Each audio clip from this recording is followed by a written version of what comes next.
У Віцебскім цэнтры сучаснага мастацтва адкрылася выстава жывапісу Олега Прусова, аднаго з самых яскравых і неардынарных беларускіх мастакоў. Экспазіцыя атрымала назву «Месяц Ай». Праект пад такой назвай павінен быў ажыццявіцца 2 дзесяцігоддзя таму, але яго аўтар пайшоў з жыцця ва ўзросце 26 гадоў. І вось праз час незавершаная справа, дзякуючы сваякам і сябрам, атрымала другое дыханне. 20 год таму мала хто ў Віцебску не ведаў імя Олега Прусова. Яго праекты грымелі на ўвесь горад, а на выставы выстройваліся чэргі.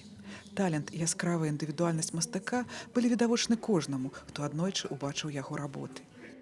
Олег Прусов в совсем раннем возрасте поступил в Глебовское училище, которое с успехом закончил. Потом была Академия искусств. Но, понимая, что у него мало времени, после 3-го курса он ушел. В 21 год он стал лауреатом лучшей работы года 91 года в Государственной Третьяковской галерее в Москве. Диплом которой и представлен здесь вместе с этими двумя работами. Здзіўляла і ўражвала не толькі майстэрства юнака, але яго інтэрпрэтацыя вобразаў, філасофія, складаныя асацыяцыі і метафарычнасць. Ці то жывапісныя творы, ці літаратурныя.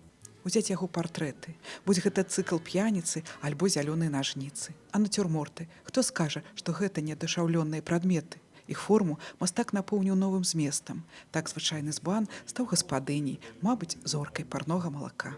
В экспозиции, в которой представлено более 60 работ, можно увидеть разные стили. Это очень стилизованные образы, это всегда психологические портреты, натюрморты, которые тоже очень живые и представляют собой некий театр души художника. Он паўсюду вось такі цэласны.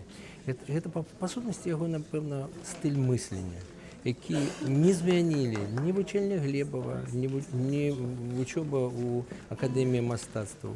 Гэта была, напэўна, тая сутнасць боская, якая дараваная была яму зверху. Колькі Олег Прусаў паспеў стварыць за свой нядоўгі шлях, многім не пад сілу зрабіць за цэлае стагоддзе. Зразумела, ён спяшаўся, бо ведаў, што наканавана яму лёсам. В последнее время, когда он уже был у меня, он уже плохо видел. Он говорил, мне бы вернуть зрение, мне бы хоть на месяц, я бы столько написал, я столько работ вижу. Но, увы, зрение не вернулось. Страціўшы зрок, ён напісаў яшчэ 4 творы, прычым апошні быў зусім не мінорны. Перад вамі мае работы. Не спрабуйце прымераць да іх будзённае адзенне явы. Гэта мой свет, моя казка, мой вымысел, пісаў калісьці Олег Прусаў. Нам застаецца толькі падзякаваць за гэту пакінутую казку, а яго сябрам і сваякам за тое, што зноў нас туды запрасілі. Тацяна Івановская, Сергей Котаў, навіны Віцебска.